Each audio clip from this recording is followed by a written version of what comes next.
es identificar y relacionar los principales elementos culturales e históricos de la edad contemporánea. Este caso, ¿verdad?, sería segunda mitad del siglo XX. ¿Ya? Segunda mitad del siglo XX.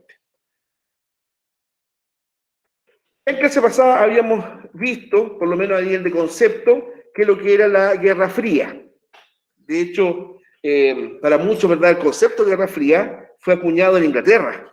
Algunos le dan la autoría de ese concepto a Winston Churchill, ¿cierto?, el primer ministro inglés, triunfador de la Segunda Guerra Mundial. Claro, porque él veía que, si bien es cierto, la guerra a gran escala había terminado, pero de todas maneras iba a haber, o se iba a producir un conflicto, por así decirlo, un enfrentamiento de tipo ideológico, ¿ya?, que se iba a expresar en distintas guerras o conflictos locales, menores. Como vimos en la clase anterior, la Guerra Fría fue un enfrentamiento político e ideológico que hubo entre Estados Unidos y la Unión Soviética, o si ustedes quieren, la URSS, Unión de Repúblicas Socialistas Soviéticas, por querer imponer sus hegemonías al resto del mundo, ¿ya? Entre sus causas podemos incluir. Entonces, claro, nunca hubo una guerra directa, un combate directo entre soviéticos y estadounidenses, ¿ya?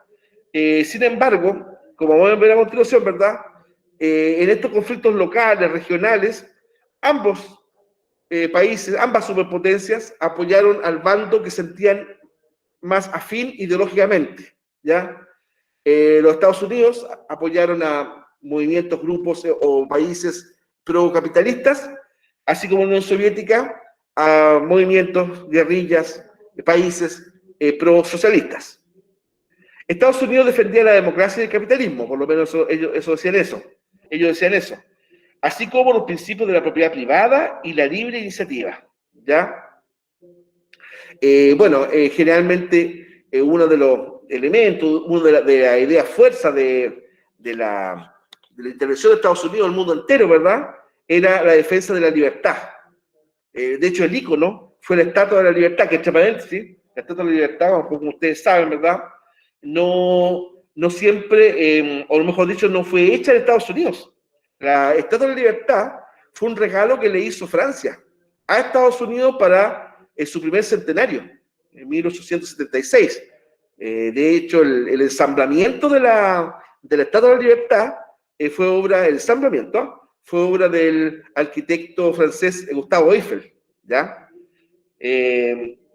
Ahora, después de eso, ¿cierto?, establecido eso, la Estatua de la Libertad empezó a constituir un ícono, un símbolo del sustento ideológico de Estados Unidos, el país defensor de la libertad en todo el mundo, por extensión del término, ¿verdad? Todo movimiento que luchaba por la libertad de un pueblo podía tener ayuda estadounidense. Pero hay muchos casos en que esta visión, esta instancia, ¿no es cierto?, de adalid de la libertad va a ser puesta en tela de juicio.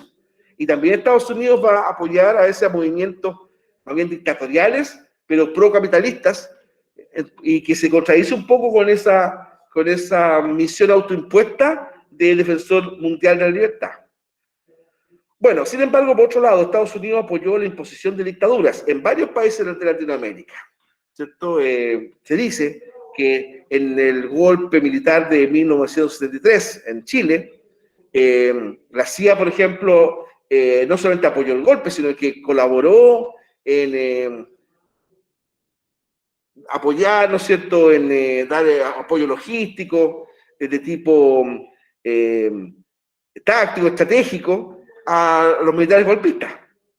Y que Richard Nixon, por ejemplo, y Henry Kissinger, su ministro de Estado, ¿ya? Fueron en un comienzo partidarios bastante activos de la Junta de Gobierno Militar chilena del año 73. ¿Ya? Entonces, eso mismo se contradice un poco o mucho con esta posición de Estados Unidos como adalid de la libertad del mundo. Acá apoyó un régimen más bien de tipo dictatorial, ¿verdad? La Unión Soviética se basaba en el socialismo, en la igualdad económica, en la eliminación de la propiedad privada y en la capacidad del Estado para cubrir y garantizar todas las necesidades de los ciudadanos. este sistema de gobierno fue impuesto por la fuerza en los países de Europa Oriental, ¿ya? Por ejemplo, estoy hablando de Polonia, estoy hablando de la RDA, República Democrática Alemana, Hungría, Checoslovaquia, todos esos países que quedaron al otro lado, al lado este, de la llamada cortina de hierro, ¿no es cierto? Llamada cortina de hierro. Bueno, esos países vieron ahogada su libertad, totalmente. Entonces, también este sistema, así como Estados Unidos y el capitalismo, ¿verdad?, cayó en importantes contradicciones, acá Unión Soviética también. Incluso hasta peor, porque yo diría que toda la Europa Oriental lo que menos tuvo era de libertad. O sea, el pueblo, lejos de participar en su gobierno respectivo, ¿verdad?, fue visto como un gobierno impuesto por la fuerza y por las armas, tanques, por ejemplo, soviéticos. Después vamos a hablar de o ya lo hicimos ya, si lo hicimos lo recalco, la famosa primavera de Praga, ¿no es cierto?, en que una sonada estudiantil, profesionales, obreros, trabajadores, etcétera, el mundo, ¿verdad?, de la cultura, todo eso, estaba en contra del gobierno checoslovaco. Y habían derribado al gobierno, pero se mandaron tanques por disposición de Unión Soviética, ¿verdad?, que ahogaban en sangre ese movimiento popular. Entonces, ahí se habló de la primavera de Praga como un ejemplo claro de que, si bien es cierto en el discurso, Unión Soviética estaba por el apoyo de los distintos pueblos del mundo y su reivindicación, todo eso, en la práctica, cuando llegaban al poder, eran dictaduras y tiranías sin retorno, ¿ya? Y eso se va a mantener así hasta la caída del muro de Berlín, ¿verdad?, en 1989, y su posterior derrumbe de la Unión Soviética en 1991. ¿Se dan cuenta? O sea, fue bastante tiempo en que esos regímenes se mantuvieron en el poder. Ahí, por ejemplo, los derechos humanos no se respetaron, pero en absoluto, al contrario, fueron aplastados por el Estado, ¿verdad?, todopoderoso comunista, ¿ya? La adquisición de armas atómicas por parte de las superpotencias, que implicaba el estallido de un tercer conflicto a nivel mundial, esta vez de carácter apocalíptico. Claro, porque hay que pensar que una tercera guerra mundial, con las armas que se tenían y que se tienen en la actualidad, ¿ya?, porque la amenaza nuclear no ha pasado, existen países que tienen un arsenal atómico, por ejemplo, que pueden perfectamente arrasar con la humanidad completa. Si bien es cierto, hoy día como que el tema nuclear no está tan en boga, aquí en Chile, yo me acuerdo, la angustia de una hecatombe nuclear fue más bien a los años 80, 90 ya en menor medida, digamos, y antes los 60 con la crisis de los misiles, ¿ya? Pero en la actualidad existen.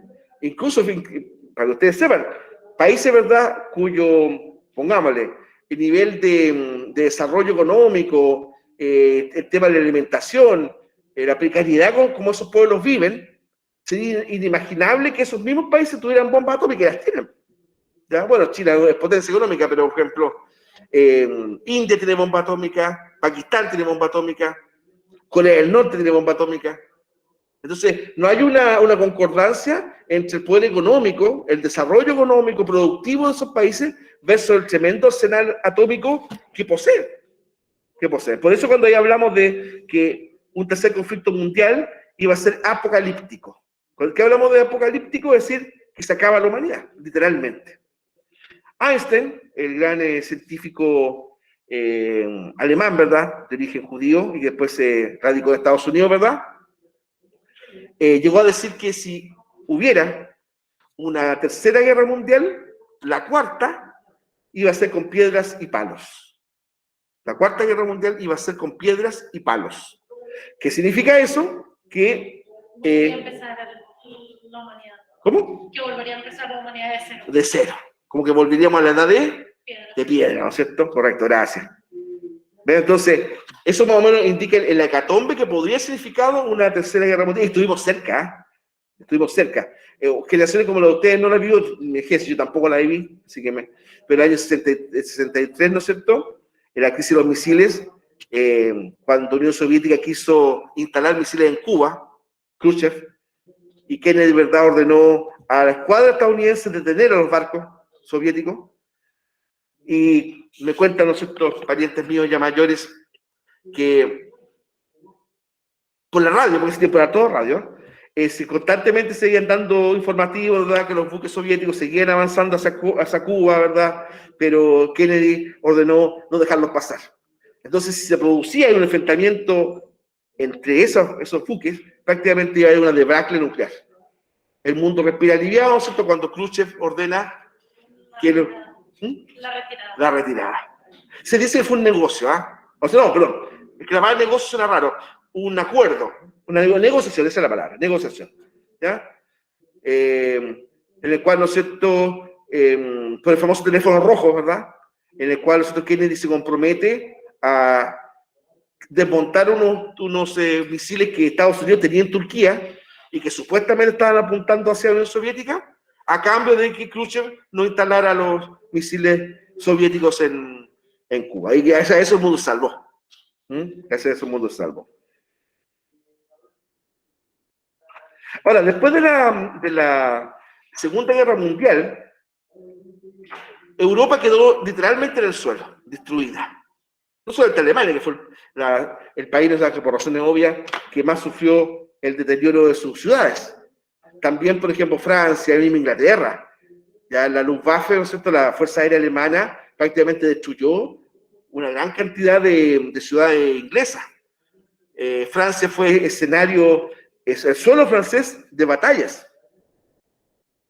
Desembarco en Normandía, por ejemplo, cuando las tropas estadounidenses avanzan hacia Alemania, pero por territorio francés, liberando este territorio de la opresión nazi. Y todo ese tema hizo que Europa quedara de verdad en el suelo. Alemania, por ejemplo, como después vino el tema de la bomba atómica y todo lo que se implicó, ya, el salvajismo de esa bomba, pero no se habla tanto del bombardeo de la ciudad de Bremen, que dicen que ha sido el bombardeo convencional más pero destructivo que ha debido soportar una ciudad, por ejemplo, Bremen, el bombardeo de Bremen, que prácticamente dejó absolutamente destruida la ciudad y mucha gente hasta el día de hoy desaparecía. Y eso han sido los aliados, ¿ya? Bueno, entonces había que de alguna forma levantar al continente europeo, ¿ya? Había que levantar al continente europeo. Por lo tanto, para hacer eso, levantar el continente europeo, ¿verdad?, el general George Marshall, ¿no es cierto?, él ideó un plan. Esto fue en 1947.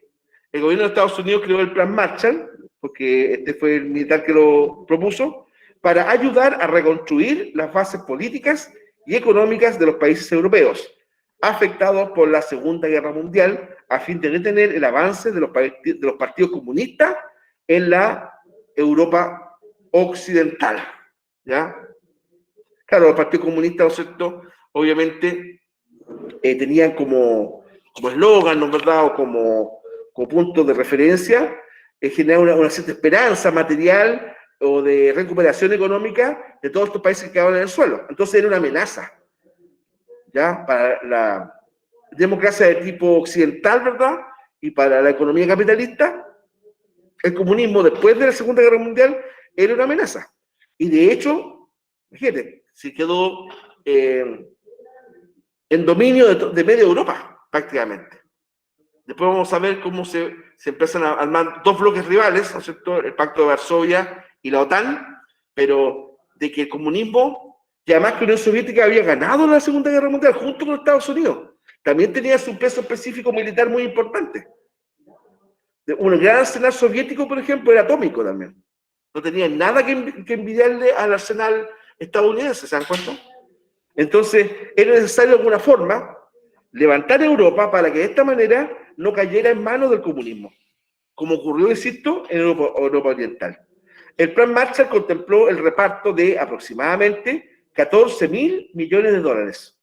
Sus efectos se tradujeron en un notable incremento industrial y de la producción agrícola, ¿ya? Ciertamente Marshall se dio cuenta que el avance del comunismo no se le podía enfrentar solamente en el plano del militar, también hay que hacerlo en el plano económico. Y para eso fue este plan. Ahí tenemos al general Marshall, ¿no, verdad?, ahí a la izquierda, y al lado el general Marshall de civil, que está aquí, ¿ya?, reuniéndose con el presidente Truman. Harry Truman, que es este gallo que está ahí. Truman fue el presidente que tomó la decisión de la bomba atómica, Harry Truman, y que le correspondió terminar la Segunda Guerra Mundial y más o menos empezar este concepto de la Guerra Fría.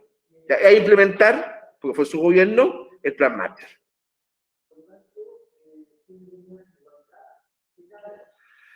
Ahora, también, ¿verdad? En Europa, como una suerte de contraposición o reacción versus el Plan Marshall, surge la Comecon, ¿ya?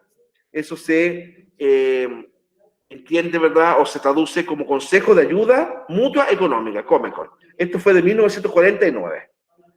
En contraposición del Plan Marshall, la Unión Soviética creó el Consejo de Ayuda Mutua Económica, Comecon, por sus siglas en inglés, o CAME por sus siglas en español, ¿ya? Comecon en castellano, CAME en inglés, el cual consistió en el fomento de la cooperación económica, ¿ya?, por parte de los estados con gobiernos socialistas, a fin de contrarrestar el sistema capitalista, ¿cierto? Y ahí, de hecho, en inglés, así, Council, Consejo para la Ayuda Mutua Económica, ¿cierto? Países tales como Checoslovaquia, esto es Rumania, ¿verdad? Alemania Democrática Oriental, Cuba, Polonia, acá, etcétera, ¿ya? Esa es la parte que identifico. De los países fundadores, Bulgaria, Checoslovaquia, Hungría, Polonia, Rumania y Unión Soviética. Estos fueron los fundadores del Comecon, o CAME, ¿ya? Entonces, ¿cuál era la función o el objetivo del Comecon? ¿Cierto? Fomentar la cooperación económica por parte de los estados con gobiernos socialistas, a fin de contrarrestar el sistema capitalista, ¿ya? Eso lo voy a destacar acá, que eso sería como el objetivo, ¿ya? La forma de que dio sentido, ¿verdad?, a este consejo. Claro, porque también los líderes comunistas se dieron cuenta que Estados Unidos no tenía como, en el fondo, la idea de Estados Unidos, ¿verdad?, era frenar el comunismo. Por lo tanto, había que ir de alguna forma, desde la óptica de los países comunistas, ¿verdad?, es tomar las precauciones para que Estados Unidos tampoco expandiera el sistema capitalista en el sector de Europa, ¿ya? Y en un comienzo les resulta, Estados Unidos, ¿verdad?, prácticamente vio atajada su dominio, su influencia en todo lo que es la Europa Oriental.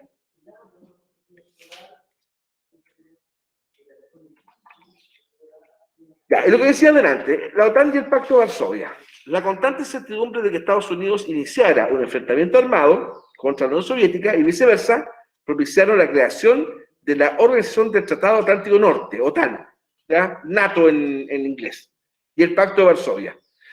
Acuérdense ustedes que cuando nosotros estábamos pasando la materia previa a la Primera Guerra Mundial, y ahí hablábamos de la política de bloques, ¿no es cierto? La triple alianza, el triple entente. ¿Se acuerdan de eso? Bueno, acá sería como lo mismo, pero los líderes ya eran otros. Ya la OTAN, Estados Unidos y sus países aliados, ¿verdad?, o afines, Inglaterra, Francia, ¿no es cierto? Después se integra Alemania Federal, etcétera, de corte capitalista, Canadá también. ¿Por qué Atlántico Norte? Porque en el fondo eran países que tenían costas en el Atlántico Norte. Ya. Y el Pacto de Varsovia, que se llama así porque, si bien es cierto, esta alianza militar, el gran líder, por supuesto, de la Unión Soviética, los otros países eran más bien satélites, ¿verdad? Pero la base o la sede central de este pacto era la capital de Polonia, Varsovia, ¿ya? Entonces, por eso se llamó el Pacto de Varsovia. Este organismo militar, no leí, digamos, la definición. La OTAN fue creada en el año 1949 por los países que conformaban la Europa Occidental y sus aliados, entre estos Estados Unidos y Canadá, ¿ya? Europa Occidental, ¿verdad?, Estados Unidos y Canadá. Esto era la OTAN, Organización Tratado Atlántico Norte. Este organismo militar se formó como un sistema de defensa colectiva, en el cual se acordó que ante cualquier ataque a uno de los países miembros por parte de una potencia extranjera, este será defendido en conjunto. ¿Ya? Es decir, la OTAN en el fondo, y eso es lo que ellos proclamaban, ¿verdad?, que tendría que ser más bien una alianza defensiva que ofensiva. Pero Unión Soviética no lo vio así. Ellos sintieron, ¿verdad?, que era una amenaza capitalista en contra del sistema socialista. Claro, una de las bases de la OTAN, ¿verdad?, era que si un país miembro se veía atacado por Unión Soviética y sus países afines, ¿verdad?, el conjunto de los miembros de la OTAN lo iban a defender. Por su parte, la Europa Oriental, dominada por la Unión Soviética, reaccionó con la creación del Pacto de Varsovia en 1955, o sea, 6 años después. Un acuerdo militar que reforzaba la homogeneidad política que existía entre estos países y contrarrestaba las amenazas ejercidas por la OTAN. ¿Ya? Ahí tenemos dos íconos, ¿verdad?, o emblemas, la bandera de la OTAN acá y el escudo del Pacto de Varsovia. Entonces, en resumidas cuentas, la OTAN era una organización, ¿verdad?, que vinculaba a Estados Unidos, Canadá y países de Europa Occidental, cercanos al Atlántico del Norte. Estamos hablando de Francia, estamos hablando de Dinamarca, estamos hablando de Reino Unido, ¿verdad? Después Alemania Federal, etc. En cambio, el Pacto de Varsovia, ¿no es cierto?, eran países de tipo socialistas que, liderados por la Unión Soviética, ¿verdad?, hicieron un sistema de, ¿no es cierto?, de, por así decirlo, defensivo también de ellos decían. Cosa curiosa, ambos decían defenderse, ¿cierto?, como del otro. Y ambos decían que no tenían intención de atacar al otro, pero había un peligro grave que sí se atacaran. ¿Se dan cuenta? Ambos se autodefinían como defensivos, pero en la práctica, el mundo, a partir de esos dos bloques que se definían como defensivos, estábamos como a puertas de una tremenda guerra. ¿Ya? Ya. Y como corolario de eso, empezó a formarse una verdadera carrera espacial y armamentista, lo cual también nos recuerda a la atmósfera, ¿verdad?, que se respiraba en Europa antes de la Primera Guerra Mundial, cuando ahí también hubo una carrera armamentista, ¿eh? Entonces, por eso es que, por lo general, cuando los países empiezan a incrementar de manera tan notoria sus armamentos bélicos, contrariamente a prevenir la paz, como se dice, que un país se está armando, ¿verdad?, para favorecer la paz, hay que armarse para la guerra. La verdad es que eso, históricamente, ha sido un caso error. Porque si un país más armado está, más armas tienes, obviamente va a querer usarlas, muchachos. ¿Cómo se va a gastar una tremenda cantidad de dinero, que es muy caro? Fíjense que el armamentismo es una de las actividades más caras de la economía contemporánea. Producir armas para venderla y comprarla, se mueve mucho dinero, muchísimo. Alguien dijo que el mejor negocio del mundo contemporáneo es la guerra, por la cantidad de armas, de elementos, de implementos que operan en torno a ella. No sé, alguien hablaba, por ejemplo, de la cantidad de billones, ojo, billones de dólares que distintas empresas, ¿verdad?, contrataban con el Estado estadounidense, ¿verdad?, por proveer de uniformes a sus Fuerzas Armadas, por ejemplo. En la historia, billones de dólares, gente. Estamos hablando de los uniformes. Entonces, ni hablar de las municiones, de los cañones, de los misiles, de los buques. No, eso es mucho más todavía. ¿Verdad? Casi locura.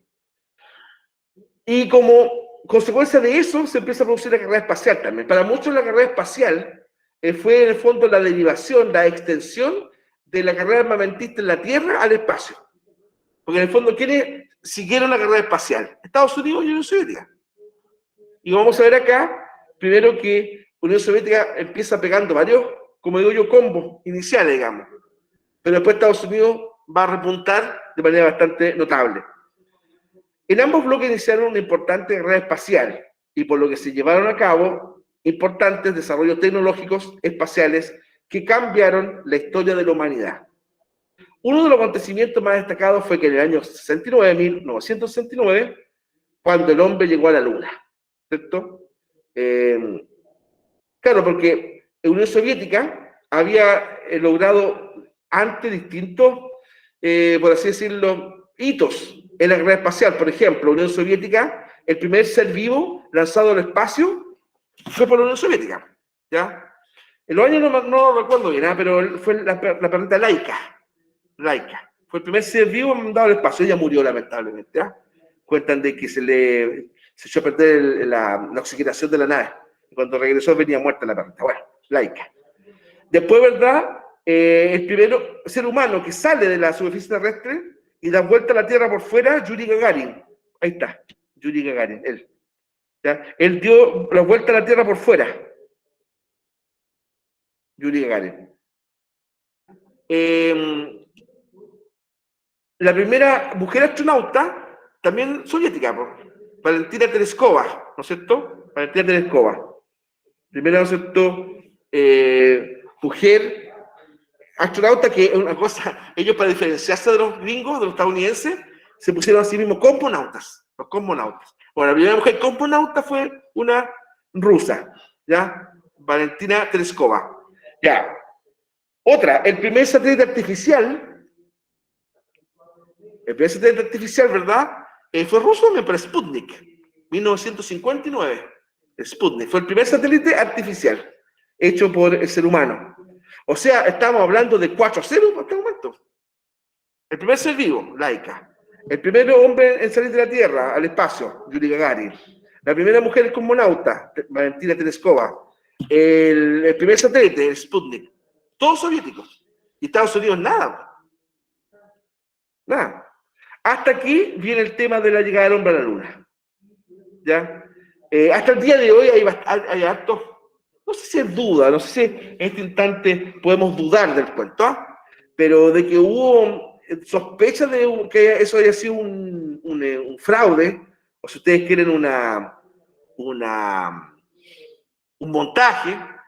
Siempre se ha dicho, por ejemplo, porque la bandera estadounidense estaba flameando, ciertas huellas que se veían, ¿verdad?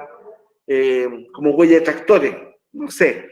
Otros también decían que las sombras lunares no correspondían. Ya, la cosa está de que, pero independiente de eso, que son más bien teorías conspirativas, ¿verdad? El hecho, ya más que una cosa, la expedición Apolo 11 con Armstrong, Aldrin y Collins, ¿no es cierto? Estos tres astronautas en este caso, fue la primera, pero después Estados Unidos mandó más expediciones a la Luna. ¿Ya? Esa fue la primera. ¿Cierto? Armstrong fue el primer ser humano en poner su pie en la Luna. Ahí cuando se dijo, ¿cómo es? ¿Se acuerdan la frase que dijo Armstrong cuando llegó a la Luna? Pero y un paso para la humanidad. para la humanidad, exactamente, muy bien. Pequeño paso para el hombre, un gran paso para el mar. Curiosamente, la mala suerte de Armstrong, la imagen del ser humano que bajó fue el de Aldrin. Claro, porque una lógica, porque Armstrong le sacó la foto a Aldrin. O sea, esa imagen de un señor bajando del vehículo lunar es Aldrin, el segundo. Este tuvo más mala suerte, Collins. Ni el primero ni el de la foto. ¿Y sabe por qué? Porque Collins estaba convenido así, él no bajó. No bajó. Él se quedó en la nave. Pregunta por qué. Iba a preguntarlo. Porque mira, estos dos bajaron, ¿ves? No, estaba convenido, iba a ser así. Él se iba a quedar en la nave, él no iba a bajar. Pregunta por qué. ¿Por qué lo hizo? Porque lo tenían mala. ¿En serio? O sea, supongo que era por miedo de que le pasara algo a la nave. Exacto, buena. Eso, man. No se podían arriesgar que la nave se fuera sola, man. No la llamaron a un Didi o un Uber. Claro, ese fue el motivo. Collins no bajó, porque estaba convenido que así iba a ser, porque no se podía arriesgar en ningún caso. ¿Te imaginas que algo pasara, no sé, y la nave se le fuera, por ejemplo? Le salieron extraterrestres. Claro, no, y Collins se quedó, ¿ya? Así que esa fue la primera tripulación de astronautas que llegaron a la Luna. Insisto, hubo impugnaciones, hasta el día de hoy se discute al respecto, pero la verdad es que eso no pasa a ser más bien de especulación, pero que oficialmente el hombre llegó a la Luna en el 69. Pero, si contamos los hitos, de los 5 hitos, ojo, 4 son de los soviéticos. 1 es de Estados Unidos. Pero es el que más se habla. El que más se habla, por supuesto. Si, por ejemplo, si el tema, por ejemplo...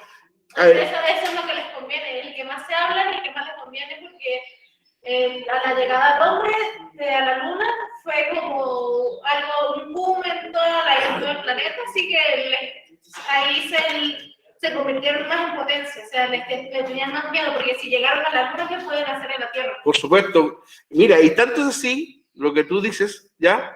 Que para algunos historiadores, ese día un cambio de época. Por ejemplo, que a partir de la llegada del hombre a la luna, ¿verdad? Estamos en la era espacial, ¿cierto? Otros dicen que la bomba atómica también fue un cambio de época. Otros dicen que la aparición del primer computador con fines ¿no es cierto?, domésticos, la época informática. O sea, que fue importante. A lo mejor el tema de la llegada del hombre a la luna es que, si ustedes se fijan, no, posteriormente fue como un tema, un ícono, digamos. Pero Estados Unidos después renuncia, porque Estados Unidos perfectamente podría seguir yendo a la luna. O no sobre Estados Unidos, digamos. ¿Ustedes sabían, muchachos, que hubo un chileno que inscribió la luna como de él? ¿Y que es legal eso? Chileno tenía que ser. Un chileno, un abogado chileno de Talca más encima, que es muy conocida esa historia, que él inscribió la luna como de él. Y analizado desde el punto de vista del derecho de propiedad, es perfectamente legal. Miren, es que medio mito y medio cierto, pero es más cierto que mito, ¿eh? Él en una oportunidad estaba, no sé si postulando al Club de Rotarios o de Leones, club social importante de Estrato Alto en Chile. O sea, los Rotarios o los Leones, uno de los dos. Y una de las cosas que le pedían a este caballero, o mejor dicho, como en el reglamento de estos clubes, Tener tierra. claro, tener como una propiedad. Y él no tenía nada, tenía tierra en los zapatos, ¿no? Entonces, y era abogado, esa era la ventaja, sabía de leyes. Entonces, llega... Como sabrán que a los del club cuando llegó, tengo la luna mía, y inscribió ante un notario estatal, que no sé si fue cierto esto, inscribió la luna a su nombre. Y como existe una rama del derecho, ¿ya? O mejor dicho, un recurso, que si tú inscribes algo, una propiedad, un terreno, un espacio que no es de nadie, es difícil en el mundo encontrar algo así, ¿eh? Es muy difícil. Increíblemente, hasta los lugares más apartados tienen dueño. Bueno, pero si existiera eso, y tú te mueves y lo inscribes como tuyo, es tuyo, y no pagas un 20. ¿Ya? Eso está vigente, fíjate. El tema, por ejemplo, del primero en llegar, algo así, derecho al primero en llegar. Bueno, la cosa es que este caballero, este abogado Talquino, inscribió la luna a su nombre. Mira, incluso el presidente Johnson, parece. Claro, Johnson. Le manda no sé si una petición de autorización o algo a este caballero como antes de ir a la luna, los gringos, sí. Por el tema de que él era el dueño, sí. Y era sabido, fíjate. Mira, voy a buscarlo en Google, ya la historia del chileno dueño de la luna, así como muchas veces les comparto videos, les voy a compartir esa donde saben, que fue absolutamente cierta. Suena a mentira, suena a chamullo, ¿ya? Pero fue verdad, que un chileno que inscribió a la luna como propio. ¿Ya? Ahora, no le ha valido nada económicamente, ¿eh? No es más rico por eso. Déjame decirte que es mucho decir tengo la luna a mi nombre. A el nombre, ¿eh? Decirlo. Claro. O sea, por ejemplo, antes lo explicaba así, cuando románticamente un señor le dice a su enamorada, te bajaría la luna por ti, en este caso podría ser algo más cierto. Te regalo la luna. ¿Eh? Bueno. Muchachos, lo que no es tan bonito, lamentablemente, y tan romántico, fue algo muy triste. Fue la guerra de Corea. ¿Y por qué? Porque una secuela de eso fue la instauración, tal vez para muchos, uno de los regímenes más sangrientos. Se llama Genaro Gajardo. Genaro Gajardo, gracias. Se olvidó tu nombre. Angie, que nos da el nombre. Repítelo, por favor, Angie. Genaro Gajardo. Gajardo, ¿ya? Ya, él fue el dueño de la luna. Entonces, ahí sin duda debe salir la anécdota, como lo hizo, ¿ya? El chileno dueño de la luna. Es una curiosidad, ¿va? Es una curiosidad. Pero fíjate una cosa, antes de pasar a este tema de la guerra de Corea. Sí, es una curiosidad legal, jurídica, pero también tuvo su repercusión. ¿Eh? Fíjate que después de este temita, de que este chileno, ¿verdad?, inscribió la luna a su nombre, la ONU declaró al sistema solar como patrimonio de la humanidad. Claro, porque imagínate, mira, tengo lo siguiente, y si el día de mañana otro tipo o tipa inscribe el sol como de él, por ejemplo, como de ella. Yo me avispo y inscribo Júpiter.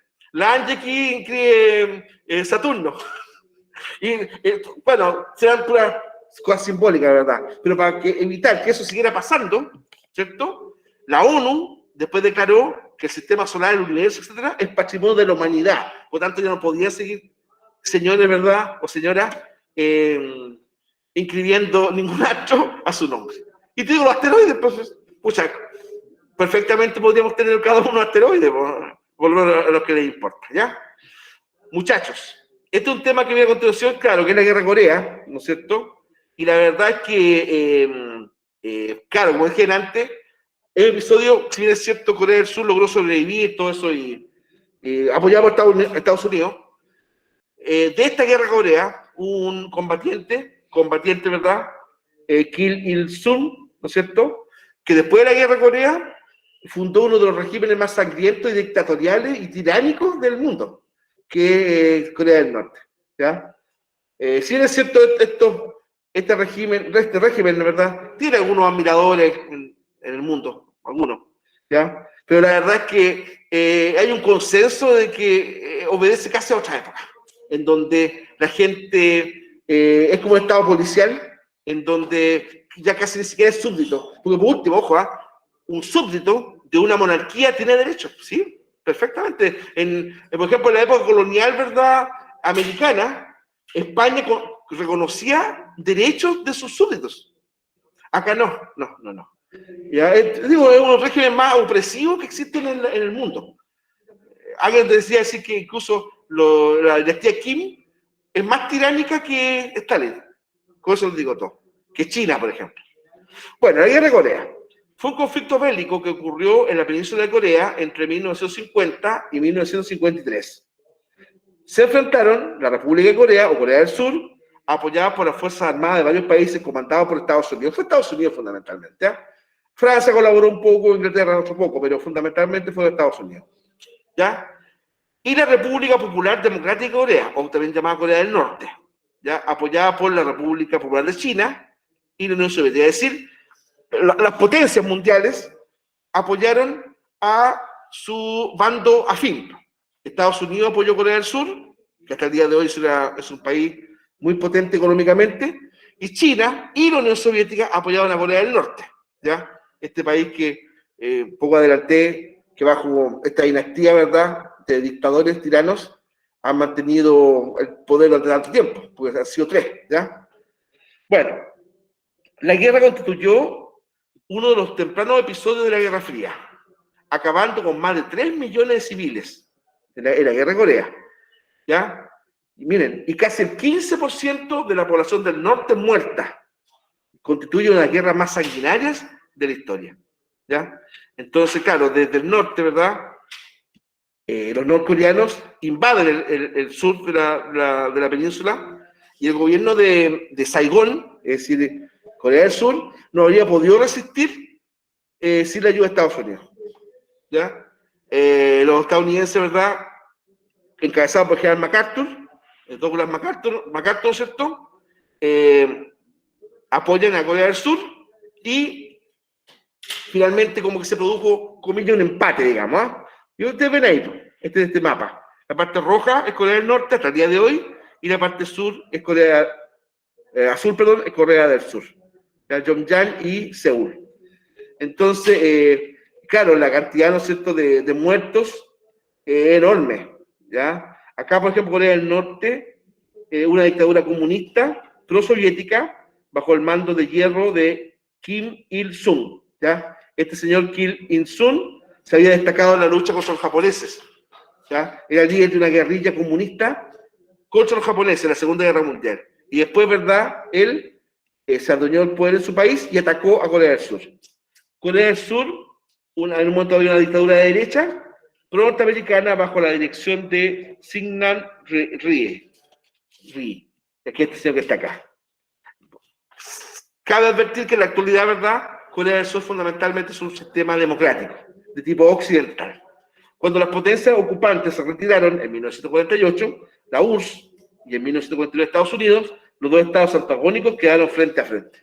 ¿Ya? Claro, porque estando las tropas de los aliados todavía en territorio coreano, no se atrevían a empezar la guerra, hasta que después ocurrió. ¿Ya? Esa fue la guerra de Corea. Y un detalle, fíjate que la política estadounidense de intervenir en todas estas regiones, en Estados Unidos, cada vez fue siendo más impopular. Claro. Por ejemplo, mira, en la guerra de Corea, un movimiento estadounidense, pues, dentro de Estados Unidos, muy contrario a la guerra de Corea, fue el movimiento hippie. ¿Ya? El hippismo, todo eso. ¿Ya? Y contra la guerra de Vietnam, entre otros, movimiento punk.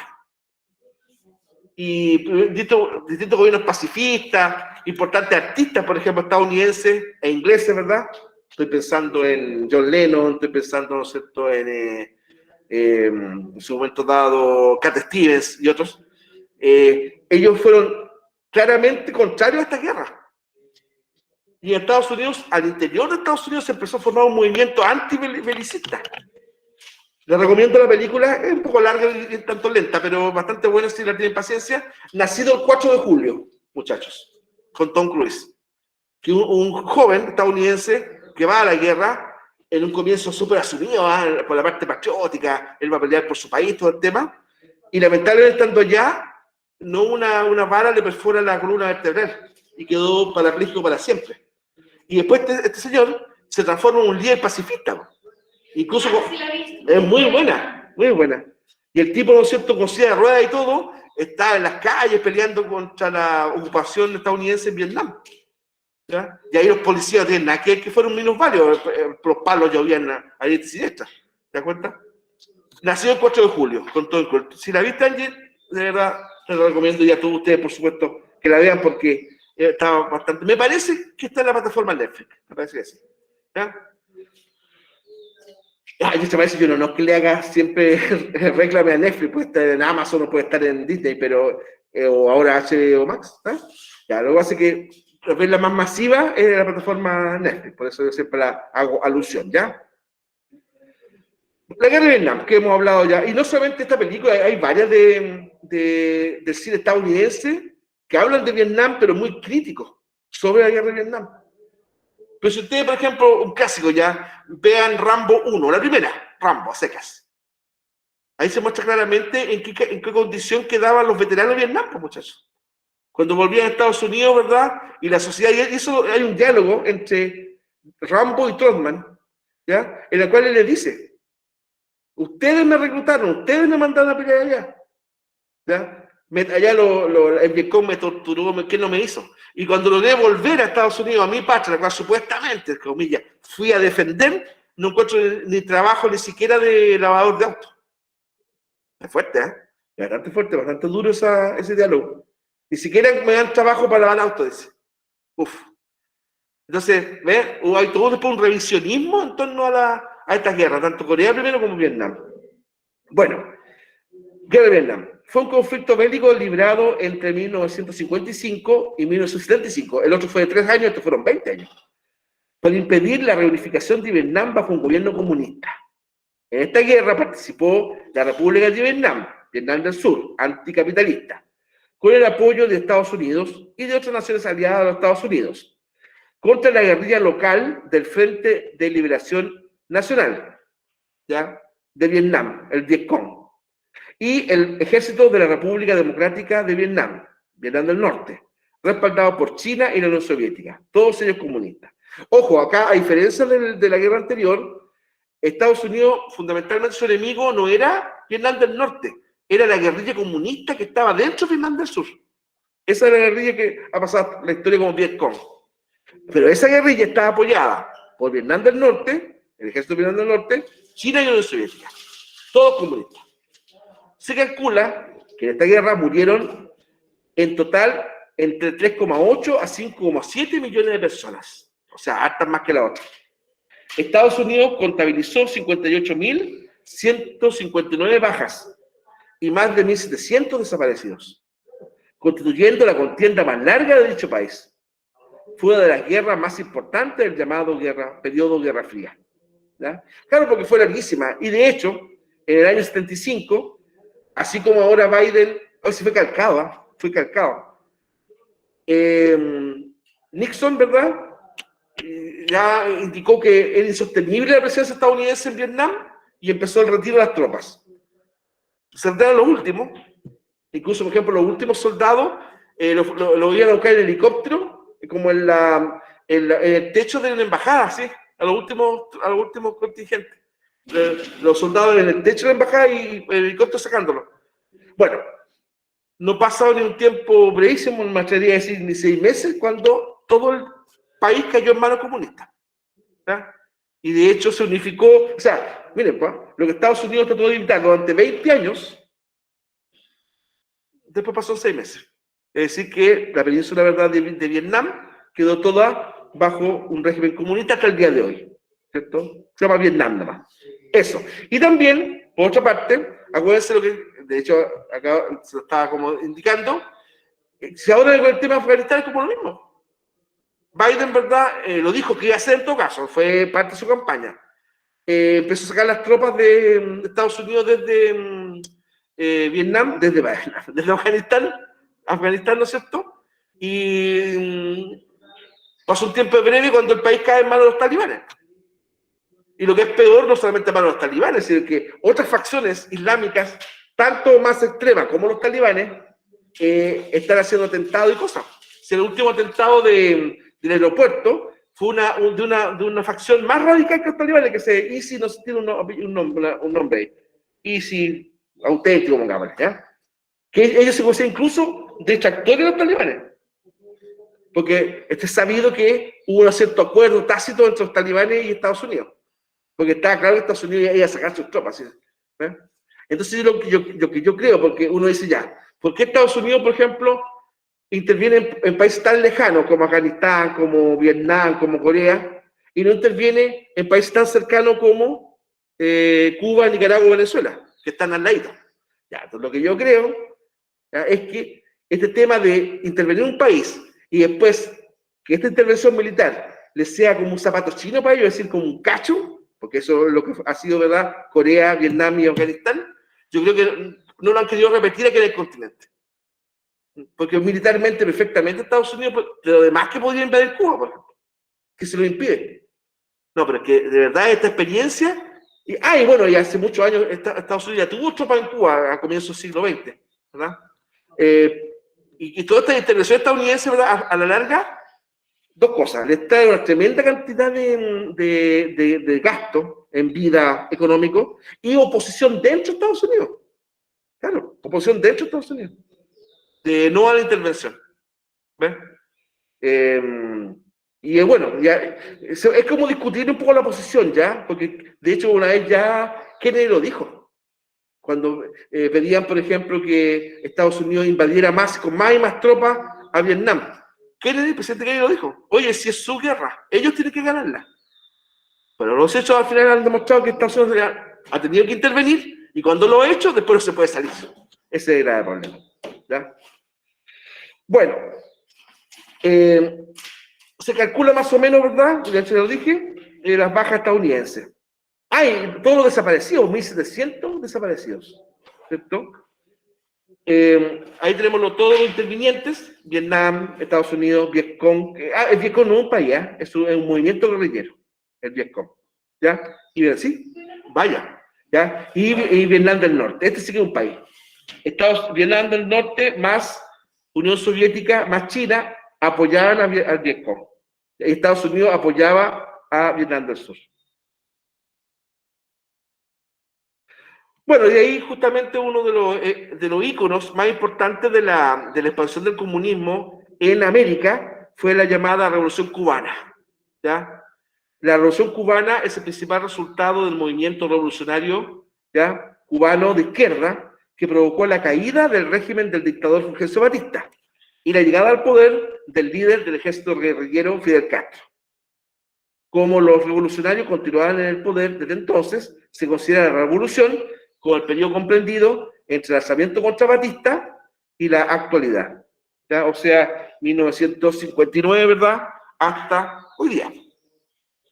La Revolución Cubana ha representado un evento importante en la historia de América, al ser la primera y con más éxito de varias revoluciones de izquierdas que sucedieron en diversos países del continente. El régimen resultante de la revolución, considerado por organizaciones como Amnistía Internacional como autoritario y restrictivo, ha mantenido el gobierno en el país a pesar de la enorme cantidad de adversidades, manteniéndose a flote incluso luego de la caída del bloque socialista. No, porque para mucho, ¿verdad? El gobierno cubano, de Castro, primero él mismo, después su hermano Raúl, pues se pensaba que cayendo el bloque socialista, Europa Oriental, Unión Soviética, tenía Cuba sus días contados como régimen político. Porque recuerden que había una ayuda permanente de Unión Soviética a Cuba. Pero no ocurrió así. Cae la Unión Soviética, cae el bloque Europa Oriental, ¿verdad? Y de alguna forma Fidel y su régimen, por dictatorial que fuera, y que lo es, digamos, se tuvo que reinventar de alguna forma y tratar de sobrevivir. Piensen ustedes que sobre Cuba está vigente un embargo comercial y mercantil de Estados Unidos que data de como 30, 35 años, ¿ya? Incluso después hubo otra ley, una enmienda, otra típica enmienda estadounidense, que decía que toda mercadería que hubiese estado almacenada en Cuba no podía irse a Estados Unidos. Es decir, por ejemplo, un exportador, por ejemplo, que exportaba productos a Cuba, esos mismos productos no podía después venderlos a Estados Unidos. Si estaba en territorio cubano, ya no podía llegar a Estados Unidos. ¿Se dan cuenta? Se dice que eso era para frenar cualquier asomo de narcotráfico, porque es sabido, ¿eh? Cuya parada era la isla de Cuba, ¿ya? Pero de todas formas, o sea, este bloqueo, este boicot económico estadounidense contra Cuba, evidentemente al pueblo cubano, no me refiero al Estado, no, estoy diciendo a la gente, evidentemente le da un perjuicio, ¿ya? Y también le ha dado al sistema comunista cubano una excusa o un argumento que hasta el día de hoy ya será cansador de escuchar lo mismo. Hay gente que asumió cuántos años, ¿ya? Que el bloqueo imperialista, que el imperialismo.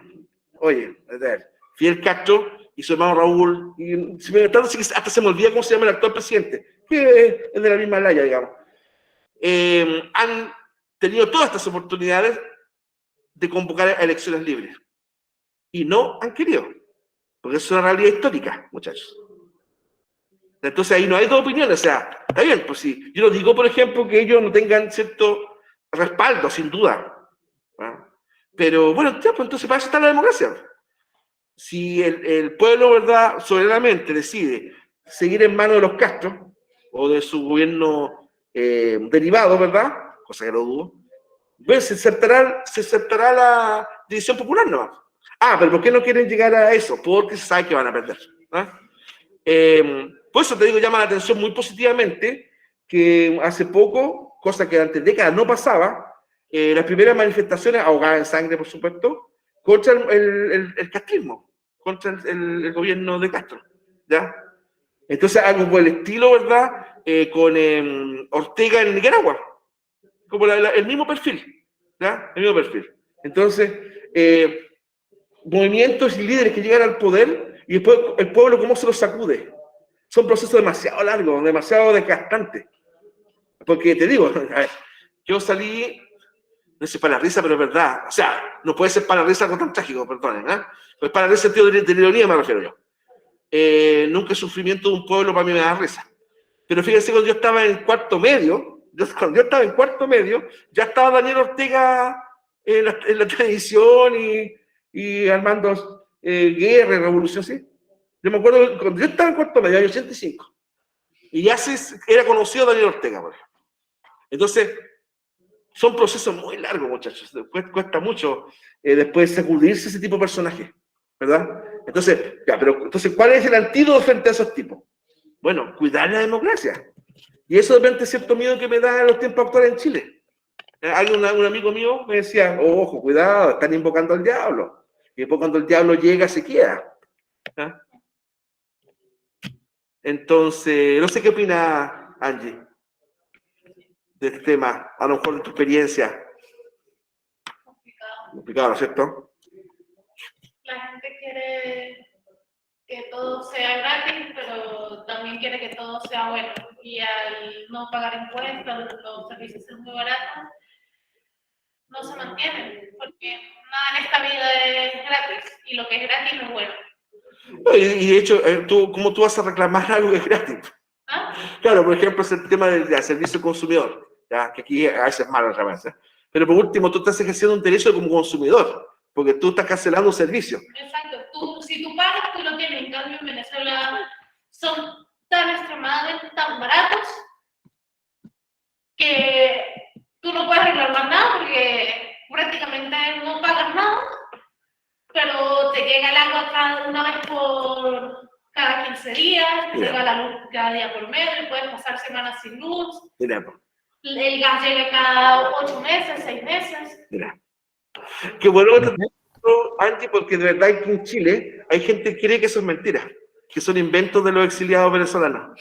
¿Eh? No, verdad, yo hasta discutido con algunos. Hubo un momento, un tiempo antes de que yo me viniera para acá, para Chile, que estuve yo, mi abuela y yo, mi abuela vendía helados. ¿Ya? Y estuvimos más de una semana y media sin luz. Sin luz. Se nos dañó todo el mercado que teníamos en la nevera, todos los helados, todo. Tuvimos más de una semana y media sin luz, sin celulares porque no teníamos con qué cargarnos. Ya. El agua llegó cada 3 días después de llegar la luz. O sea, estuvimos literalmente descomunicados más de una semana. O sea, prácticamente todo sitiado en su propio estado, en su propia ciudad. Exacto. Bastante. Profe, Bueno, maestro, ¿sí? Christopher Vegas levantó la mano. Ya, Christopher, disculpa, como yo no tengo acceso a eso no te vi, pero dime nomás, ya íbamos concluyendo, ¿ya?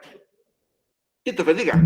Iba a decir que una de las personas que salía en la anterior que nos había mostrado era uno que tenía como una, no sé cómo se llama eso, pero tenía una estrellita así. ¿Ya?